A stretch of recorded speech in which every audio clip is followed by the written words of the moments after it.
Buenos días. Vamos a comenzar entonces hoy la parte introductoria a la sesión de videos que vamos a dedicar a una presentación general de la filosofía para no filósofos.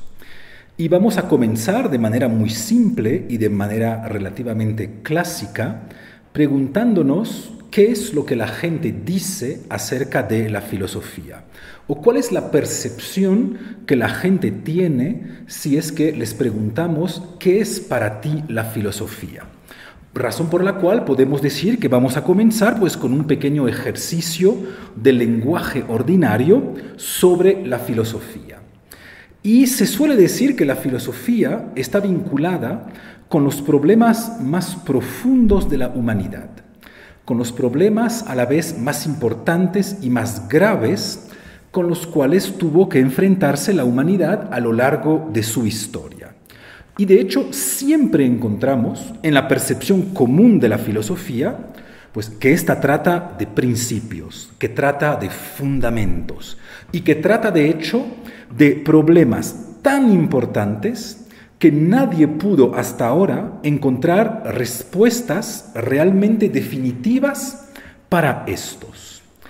Y esta concepción común de la filosofía, debo decir que pues no es completamente falsa, puesto que de hecho los problemas existenciales, los problemas de ética, los problemas de política o incluso los problemas de estética, pues son problemas que mueven mucho más a la humanidad que los problemas técnicos de la biología molecular o que los problemas de los espacios a n dimensiones en el campo de la matemática. Por lo que si la filosofía se preocupa de los problemas más profundos de la humanidad, pues para entender lo que es realmente la filosofía, vamos a tener que preguntarnos primero, pues, cuáles son esos problemas tan importantes de la humanidad que son tan difíciles de resolver que han merecido o que han producido el surgimiento de la filosofía para que se pueda responder a estos. Y para contestar a esa dificultad de cuál es o cuáles son los problemas más importantes de la humanidad, pues podemos preguntarnos primero lo que hace el carácter específico de la humanidad. Si la filosofía se preocupa por los problemas más grandes de la humanidad, ¿a qué le llamamos realmente humanidad? ¿Qué es lo que hace la diferencia entre el ser humano y el resto de los otros animales no humanos? O para decirlo de manera aún más amplia, ¿qué es lo que fundamenta la diferencia entre el ser humano y los otros seres vivos? La frontera entre los animales humanos y los animales no humanos ha variado a lo largo de la historia. Y de hecho se ha intentado utilizar casi todos los campos para poder determinar dónde yacía exactamente esta frontera. Se ha podido pensar, por ejemplo, en un primer momento, que la diferencia del ser humano era la de ser un animal racional. Pues gracias a la etología contemporánea, sabemos hoy en día que la racionalidad no marca la frontera correcta entre animales humanos y animales no humanos, ya que algunos animales superiores, por ejemplo, como los simios bonobos, pues son capaces de resolver problemas simbólicos de matemática y además son capaces de resolver problemas prácticos relativamente complejos con el fin, por ejemplo, pues de alcanzar comida. Por lo que ellos también razonan. Y la diferencia sobre el terreno de la racionalidad entre los animales humanos y los animales no humanos es mucho más una diferencia cuantitativa que una diferencia cualitativa. Se ha podido pensar también que la diferencia del ser humano radicaba en su capacidad de utilizar un lenguaje. Y obviamente, pues esta opción tampoco es la correcta hoy en día, dado que, si bien podemos decir que el ser humano tiene un lenguaje mucho más avanzado, mucho más complejo, mucho más articulado que los otros animales, pues no obstante, los animales no humanos también disponen de cierto tipo de lenguaje. Basta con recordar aquí el canto de los pájaros, pero también el baile de las abejas o incluso el huido de los lobos, para ver que en todos los casos se evidencia la existencia de cierto lenguaje animal y también la evidencia de cierta comunicación animal. Tal vez podamos entonces decir que lo que distingue al ser humano es el hecho de ser un animal político. Y sin embargo, el reino animal evidencia una multitud de formas posibles de organización de los colectivos. Hablemos aquí de las manadas de lobos, de las colonias de hormigas o de los cardúmenes de algunos peces, pues en todos los casos vemos que la naturaleza inventó diferentes formas de organizaciones sociales y que incluso dentro del reino de los animales no humanos existen organizaciones sociales con sus estructuras propias, sus jerarquías propias, sus formas particulares de manejar el poder, sus violencias colectivas, sus rebeldías contra el poder, etc. Será entonces que lo que distingue al ser humano de los otros animales no humanos se deba buscar dentro del campo de la estética y del arte. Podríamos pensar, de hecho, y no sería completamente irracional, pues podríamos pensar que la categoría a la cual los animales no humanos no tienen acceso sea la categoría de arte. Y sin embargo, un filósofo como Gilles Deleuze pudo señalar hace ya años que encontramos dentro del reino animal a todas las categorías de colores, posturas o incluso líneas, que son en realidad las grandes determinaciones del arte. Ven entonces lo difícil que es poder determinar la categoría o el campo que marcaría realmente la frontera entre los animales humanos y los animales no humanos. Es difícil porque cada vez que pensamos haber encontrado un campo específicamente humano, pues nos damos cuenta que en realidad lo que pensábamos como una ruptura cualitativa entre animales no humanos y animales humanos es exclusivamente una ruptura cuantitativa. No es que los animales no dispongan de este campo, sino que los animales no humanos conocen este campo, pero de una manera inferior, de una manera un poquito más primaria. Y de hecho lo mismo sucede, por ejemplo, si es que decidimos optar para pensar la diferencia entre animales no humanos y animales humanos por la categoría de economía.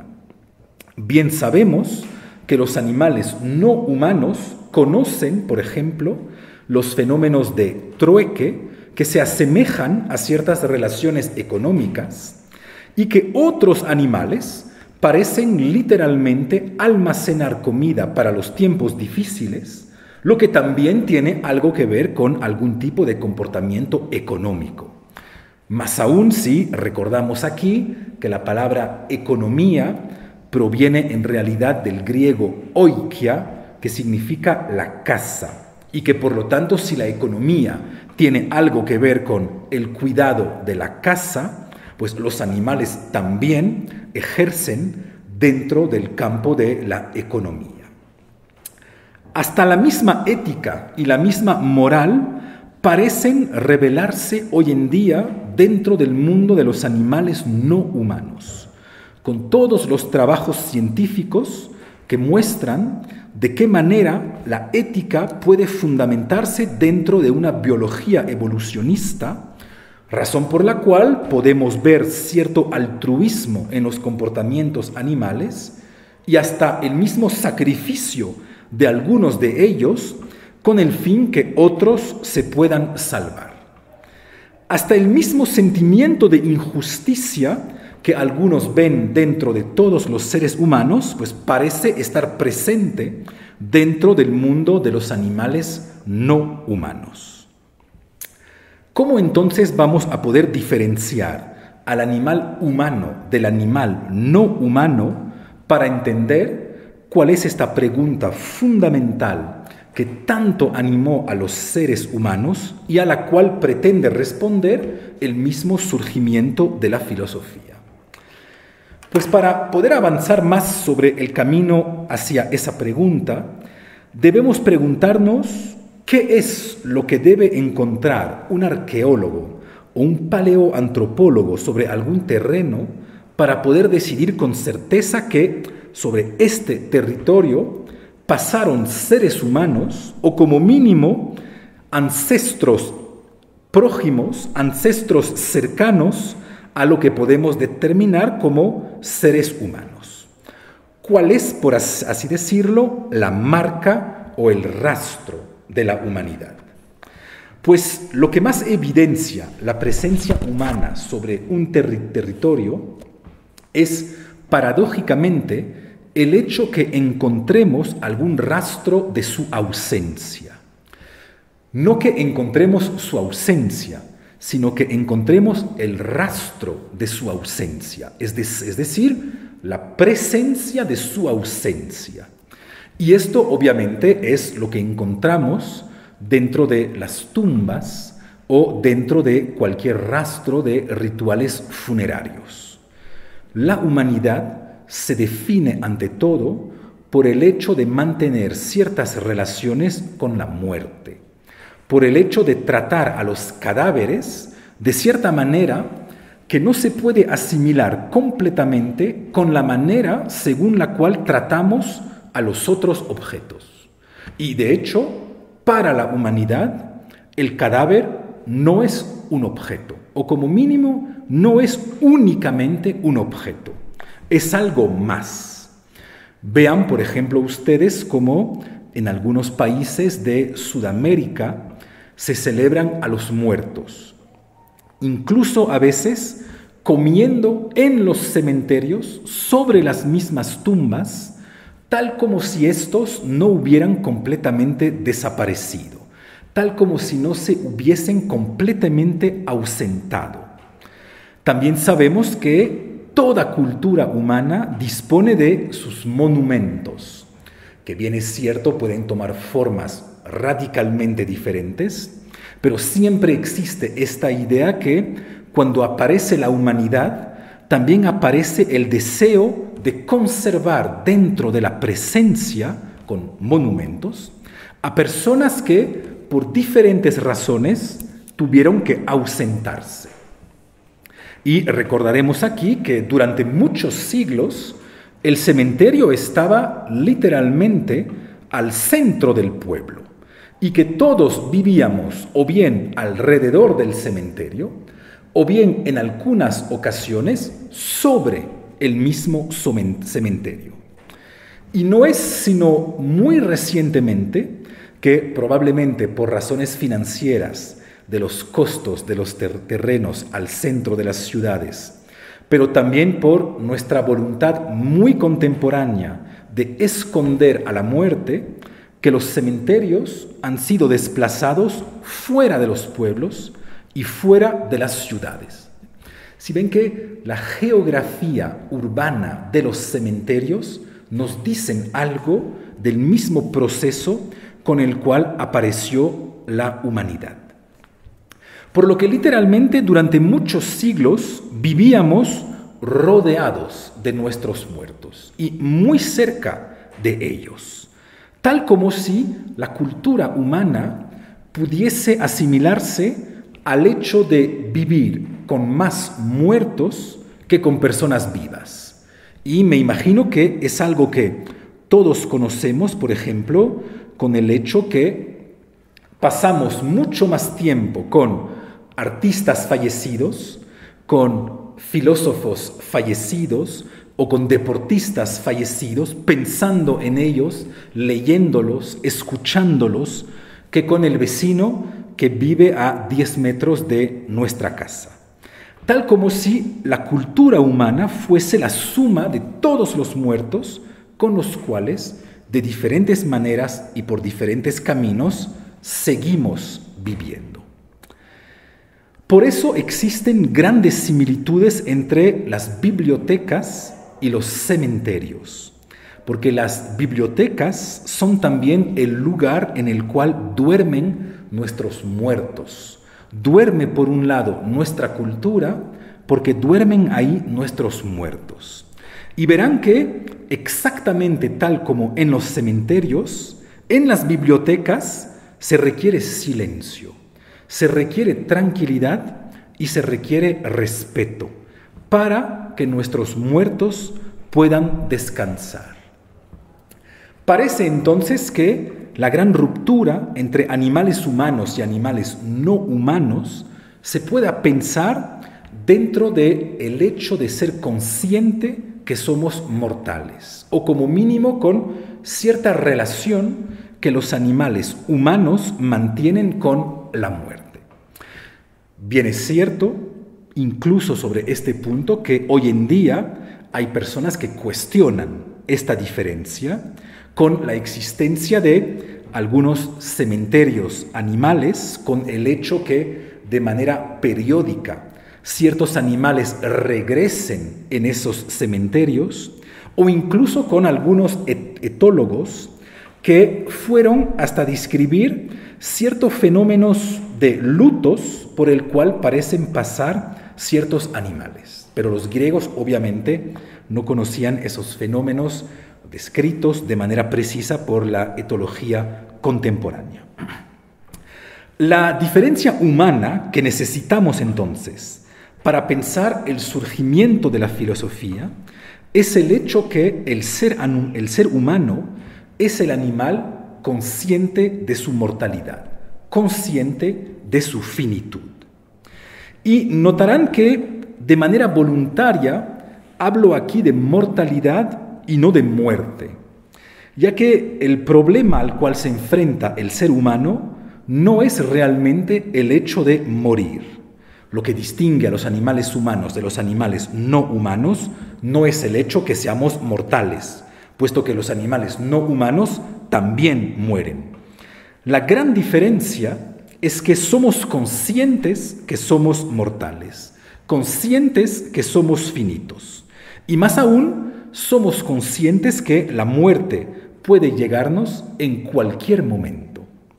En cualquier momento, es decir, eventualmente hoy mismo.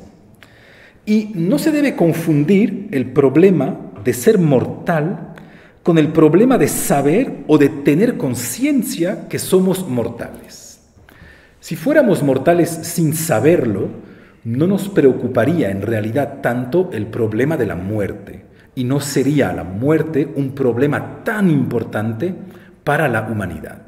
Nuestro verdadero problema es que sabemos que somos finitos, sabemos que somos mortales y que el fin puede ser hoy mismo. Y ven solo con esto como ya nos vamos acercando a la filosofía. El problema de la humanidad, en realidad, es algún tipo de saber, es algún tipo de conocimiento o es algún tipo de conciencia. El saberse mortal, puesto que esto es lo que va a determinar en gran parte a nuestras vidas. Este conocimiento de nuestra finitud es lo que va a pesar en gran parte sobre nuestras vidas. Y por el carácter central del problema de la conciencia de la muerte en la historia de la humanidad, pues muchas disciplinas intentaron resolver esta dificultad. Y la filosofía va a aparecer en tanto que es una de las opciones posibles para responder a esta dificultad, pues en contra de otras opciones posibles y en competencia con estas otras disciplinas que pretenden también resolver el problema de la conciencia de nuestra finitud. Les propongo que veamos entonces rápidamente las diferentes opciones que se han presentado a los seres humanos para resolver el problema de la conciencia de la muerte, para que podamos entender cómo se posiciona la filosofía frente a estas otras opciones, ¿Qué es lo que aportó la filosofía en su surgimiento en relación con la necesidad de resolver el problema de la finitud humana para que haya podido ocupar un campo tan importante en diferentes momentos de la humanidad? La primera opción que se ha encontrado para resolver el problema de la finitud humana es obviamente la opción religiosa, para la cual la muerte no es un problema porque la muerte es en realidad la solución. De cierta manera, pues consiste en negar el problema o en decir que cuando algo es un problema, no es realmente un problema porque es en realidad la verdadera solución. Por ejemplo, si ustedes van un domingo a misa a ver a un cura y le dicen que temen a la muerte, no solo él les va a decir de no temerla, sino además de alegrarse del hecho de morir, de celebrar la finitud. No solo les va a decir que no se debe temer a la muerte, sino que además hay que amarla. Y podemos entender la lógica que les va a presentar. Para él, de cierta manera, esta vida carnal que vivimos durante algunos años es un desastre y es un castigo, ya que nuestro cuerpo, nuestra encarnación, nos va a llevar al pecado, nos va a llevar al deseo, etc. Y a la hora de morir vamos por fin a separarnos de Él para poder reunirnos con Cristo o con cualquier otro tipo de Dios según las diferentes creencias. Es decir que después de la muerte vamos por fin a poder verlo directamente, cara a cara, para estar en presencia de Él. Tal como dirían los griegos, para estar en un estado de parusía con Él. Es decir, dentro de un estado en el cual vamos a compartir nuestras esencias, nuestra usía con Él. Para la opción religiosa, que siempre piensa que existe otro mundo más allá de este mundo, la muerte entonces no es un problema, porque la muerte pasa a ser una solución. Pero esta opción, obviamente, supone pensar que existen como mínimo dos mundos, para que se pueda desvalorar el mundo sensible en el cual vivimos ahora, el mundo sensible en el cual vamos a morir, en nombre de otro mundo que permanece de momento escondido. Y eso verán que es uno de los gestos más originarios de la filosofía y que deberemos enfrentar constantemente. Cada vez deberemos preguntarnos, y ya sé que es una pregunta un poco extraña y a la vez un poquito provocadora, pero en realidad no es tan provocadora como parece, porque es una de las preguntas más originarias de la historia de la filosofía. Preguntémonos constantemente cuántos mundos existen dentro de una filosofía.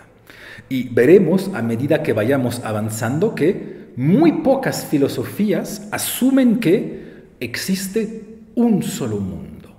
En realidad muchas filosofías piensan que existen como mínimo dos mundos, que es obviamente el fundamento para que pueda existir esta respuesta religiosa al problema de la muerte, con esta idea según la cual no te lamentes de morir ahora porque vas a comenzar realmente a vivir dentro del otro mundo. Pero podemos dudar no de la pertinencia como tal de esta respuesta, sino del impacto que tiene realmente sobre las personas. Y podríamos preguntárnoslos como mínimo por la razón siguiente. Debemos preguntarnos de manera muy seria por qué razón la gente llora en los entierros. Que los ateos lloren en los entierros, bien podemos entenderlo, puesto que ellos piensan que nunca se volverán a encontrar con las personas que acaban de irse, que nunca se volverán a encontrar con las personas que acaban de fallecer. Pero ¿por qué los creyentes lloran en los entierros? Si ven que hay algo un poquito misterioso en el hecho de ser creyente y llorar en un entierro, puesto que en realidad el creyente debería más bien alegrarse que la persona fallecida se haya podido por fin liberar de su cuerpo y que se encuentre ahora al lado de Dios o de cualquier otra entidad en la cual ellos crean. Pero ¿por qué entonces lloramos? Pues ¿será que no creemos realmente o que en realidad dudamos de la existencia de este otro mundo detrás del mundo material? O peor aún, lloramos por la persona que se fue o lloramos de manera egoísta por nosotros que vamos a tener que vivir sin esta persona.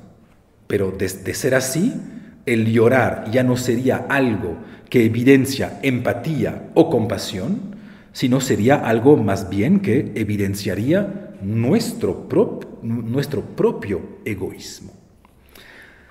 Entonces, si ven que esta primera opción para poder resolver el problema de la finitud humana, pues consiste en decir que en realidad la finitud humana es una finitud relativa, es una finitud dentro de este mundo, pero que somos infinitos dentro de otro mundo. Más allá de esta respuesta religiosa, pues también existen respuestas filosóficas al problema de la conciencia de la finitud humana. Algunos filósofos van a decir que la muerte no es temible de por sí, porque en realidad convivo con ella desde que nací. Si ven que en este caso, en contra de la opción religiosa, pues la filosofía griega, porque en este caso se trata de ella, pues propuso una primera opción para resolver el problema de la conciencia de la muerte. Es la que vamos a ver en gran parte en la filosofía de Platón. Consiste en decir que la muerte no es temible de por sí, porque todos los días morimos un poco, y que de cierta manera nos hemos acostumbrado a la muerte y que nos hemos acostumbrado al hecho de morir. Tal como si vivir siempre fuese un poquito convivir con la muerte que nos acompaña desde siempre. Y si ven que esta opción supone una especie de extensión del concepto de muerte. Para entender esta solución hay que ver que cada vez que en nuestra vida surge algo que tiene la estructura de un nunca más, pues es una de las figuras posibles de la muerte que se manifiesta. En última instancia, para los filósofos que piensan de esta manera, pues la muerte no es nada más que la figura del nunca más. Y esta figura del nunca más la hemos encontrado en muchas ocasiones en nuestras vidas.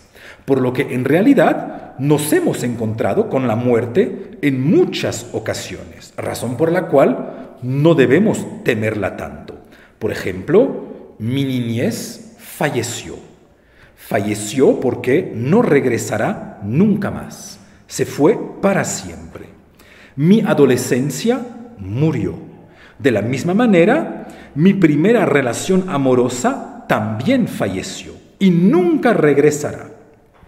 Aunque yo llegase finalmente a casarme con la primera persona con la cual estuve, pues esta nueva pareja que llegaríamos a formar no sería en ningún caso similar a lo que era cuando teníamos 25 años menos.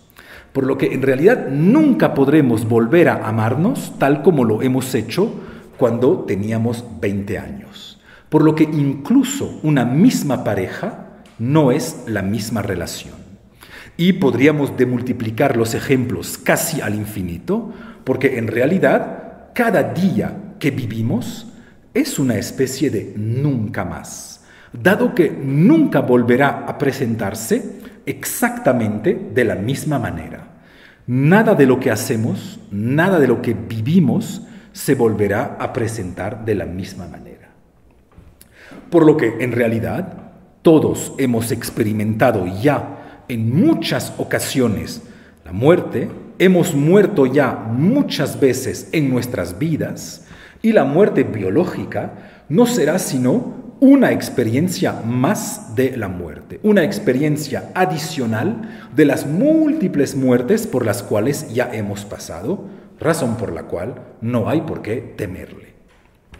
Si ven que esta primera opción filosófica, a diferencia de la opción religiosa, no niega que la muerte exista, no niega que la muerte sea un problema, pero gracias a una ampliación del problema de la muerte y gracias al hecho que no vamos a limitar la muerte a la muerte material, sino a todo lo que tenga la figura de un nunca más, pues permite tranquilizarnos, porque la figura del nunca más es para nosotros algo extremadamente cotidiano. Existe una segunda opción filosófica para tranquilizarnos de la conciencia de que somos finitos, y es la idea según la cual la muerte no es absolutamente nada, razón por la cual no debemos temerle, porque en realidad nunca vamos a encontrarnos con esta. Y es la opción que vamos a encontrar en la filosofía de Epicuro. Se basa en una lógica simple. No hay que temerle a la muerte porque nunca nos vamos a encontrar con ella. Nunca vamos propiamente a experimentarla. Mientras nosotros estamos, ella no está. Y el día que ella llegue, nosotros ya no estaremos.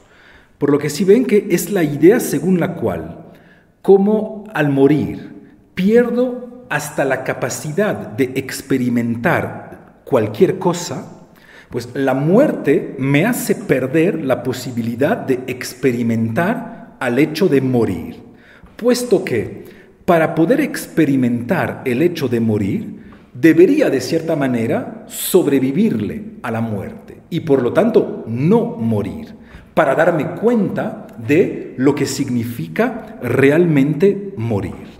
Por lo que estemos tranquilos, ninguno de nosotros jamás va a experimentar lo que significa morir. Tal vez experimentaremos lo que significa agonizar, pero literalmente no experimentaremos lo que significa morir. Y ven que es una lógica exactamente contraria a la lógica de Platón. Cuando Platón nos decía que la muerte no era temible porque la hemos experimentado muchas veces, pues Epicuro va a señalar al contrario que la muerte no es temible porque nunca la vamos a experimentar y que no hay que preocuparse por algo que no vamos nunca a experimentar. También surgió en la historia de la humanidad una opción cultural para responder a la angustia del conocimiento de nuestra finitud. Y es la idea según la cual tal vez podamos sobrevivir a la muerte de diferentes maneras. Además de la religión y de la filosofía, la cultura griega pues, también propuso su solución al problema de la conciencia de nuestra finitud. Y consiste en decir lo siguiente: para no morir o para sobrevivir a la muerte, vamos a tener que encontrar algún punto de sobrevivencia, alguna manera para poder sobrevivir. Y en Grecia existen varias maneras para hacerlo. Primero, podemos simplemente tener niños. Ven que el hecho de hacer niños es una manera, probablemente inconsciente, de sobrevivir a nuestra propia muerte, de seguir viviendo después de nuestra muerte. De ahí, de hecho, una multiplicidad de problemas psicológicos para los mismos niños, cuando los padres quieren, por ejemplo, que cumplan con los sueños que ellos no pudieron cumplir, o que sigan el camino sobre el cual ellos también habían comenzado a caminar. Es el típico ejemplo de el médico que quiere que su hijo sea médico o el abogado que quiere que su hijo sea abogado. Pero en realidad no solo la descendencia biológica permite sobrevivir a la muerte. También existe la opción de sobrevivir a la muerte en la memoria de la gente. Ya no en la memoria genética de los hijos, sino en la simple memoria de la gente. Por eso Grecia va a señalar que una de las soluciones a la muerte es o bien el crear obras magníficas, o bien el hacer acciones incomparables, es decir, o bien ser un artista, o bien ser un héroe. Y bien entendemos que en ambos casos, tanto en las obras como en las acciones, pues vamos a poder permanecer vivos en la memoria de la gente después de que hayamos fallecido. De cierta manera, Mozart sigue vivo a través de sus obras. Seguimos pensando en él, seguimos hablando de él, seguimos inspirados por él. De la misma manera, gracias a sus acciones, Gandhi también sigue vivo. Todavía lo tenemos presente. Y de hecho, notarán cómo no hemos totalmente salido de esta lógica, puesto que muchos artistas, muchos científicos, muchos autores siguen creando obras para alcanzar cierto tipo de inmortalidad, para alcanzar de cierta manera algo de infinito. Entonces, bien entendemos que en este caso se trata de sobrevivir a la muerte por el hecho de seguir viviendo en la memoria de los que van a permanecer vivos, ya sea en la memoria genética o en la memoria tal como entendemos esta palabra de manera común y de manera general. Y existe hoy en día una última opción para poder resolver el problema de la conciencia de nuestra finitud. Y es una idea fascinante porque es la idea según la cual vamos a tomar muy en serio el hecho que la muerte sea un problema. Y si la muerte se construye socialmente o se construye intelectualmente en tanto que problema, pues tal como cualquier problema, es un problema que vamos a tener que resolver. Y obviamente esta opción muy contemporánea responde en realidad a uno de los sueños más antiguos de toda la historia de la filosofía. Es lo que hoy en día se llama la escuela de pensamiento transhumanista y que se prolonga dentro de otra escuela de pensamiento que se llama la escuela posthumanistas. Y esta escuela hoy en día reúne a grandes científicos, entre los mejores científicos, que gozan de presupuestos de billones de dólares para realizar sus investigaciones. Y toda la idea que ellos tienen consiste en decir que, puesto que la muerte es un problema, pues debemos dejar de huir este problema imaginándonos que vamos a sobrevivir en la memoria de las personas, imaginándonos que ya hemos experimentado a la muerte muchas veces, o imaginando que hay un mundo después del mundo. No, dicen ellos. Si la muerte es un problema, hay que resolverlo. ¿Y cómo lo vamos a resolver? Pues vamos a resolverlo gracias a la tecnología. Bien podemos imaginar reparar constantemente al cuerpo humano, ya sea con el trasplante de entidades biológicas nuevas, por ejemplo, con los famosos xenotransplantes que se dan entre animales humanos y animales no humanos, o ya sea incluso de manera aún más complicada, tal como lo propone el posthumanismo, pues con el simple hecho de pasar o traspasar a la misma conciencia dentro de una computadora, es decir, dentro de un cuerpo que no envejece. Dado que en la muerte es la biología que falla, pues tal vez la solución, tal como dicen los posthumanistas, sea simplemente liberarnos de la biología a través de las máquinas, es decir, a través del cuerpo, a través del uso, de cuerpos no biológicos. Obviamente, hace algunos años nos hubiéramos reído de esta opción y nos hubiéramos dicho todos juntos que este es el sueño que nos presentan las películas de Hollywood, pero que estamos muy lejos de alcanzar esos niveles de desarrollos tecnológicos. Pues hoy en día ya no hay que reír para nada de esta opción porque es una de las opciones que está avanzando cada vez de manera más rápida, con las personas más competentes del planeta y también con los presupuestos más importantes del mundo para poder investigar. Y esta escuela transhumanista, que después se transforma en posthumanista, es una escuela interesante en filosofía desde múltiples puntos de vista. Por ejemplo, desde la ética, puesto que plantea muchos problemas nuevos, pero también es una escuela interesante en filosofía a un nivel mucho más profundo. Porque bien vemos cómo el transhumanismo no solo cambia la respuesta que vamos a aportar al problema de la muerte, sino que también cambia la misma pregunta de la muerte como tal. Durante siglos, de hecho durante la totalidad de la historia de la humanidad, siempre se había visto a la muerte como un hecho, a la muerte como algo dado a la naturaleza humana, como algo que formaba parte de la misma condición humana, razón por la cual se trataba, para tranquilizar a los seres humanos, de darle sentido a este hecho que era ineluctable.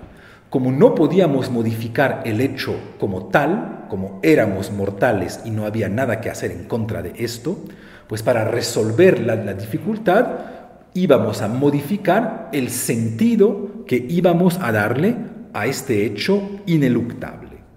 Pues en el transhumanismo ya no se trata de darle sentido a una muerte que sería un hecho ineluctable, sino al contrario, se trataría de intentar cuestionar el mismo carácter ineluctable de la muerte para resolverla tal como si fuese una especie de falencia de la naturaleza humana, tal como si la muerte fuese una especie de enfermedad. Y vemos entonces cómo de ser la condición humana y de ser uno de los parámetros más importantes de la condición humana, la muerte pasó a ser una simple falencia humana, una debilidad humana. Siempre debemos entonces distinguir claramente en filosofía los momentos en los cuales varios autores aportan respuestas diferentes a una misma pregunta, de los momentos más esenciales y más escasos en los cuales un autor o una escuela es tan genial que no cambia tanto la respuesta a la pregunta que nos hacíamos, sino como en el caso del transhumanismo, cambian la misma respuesta a la cual uno debe contestar. Ven entonces cómo todo el problema de la filosofía va a surgir como una de las posibles respuestas al problema de nuestra conciencia de la muerte, razón por la cual la filosofía está vinculada de manera esencial con nuestro ser mortal y con nuestra finitud.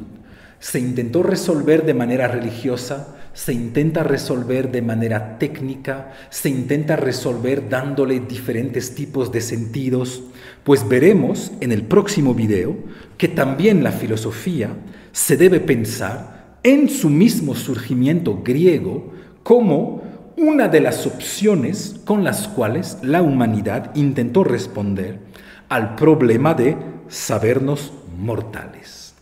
Es lo que comentaremos en el próximo video, en el cual ya veremos realmente surgir a la filosofía como tal. Muchísimas gracias por su atención.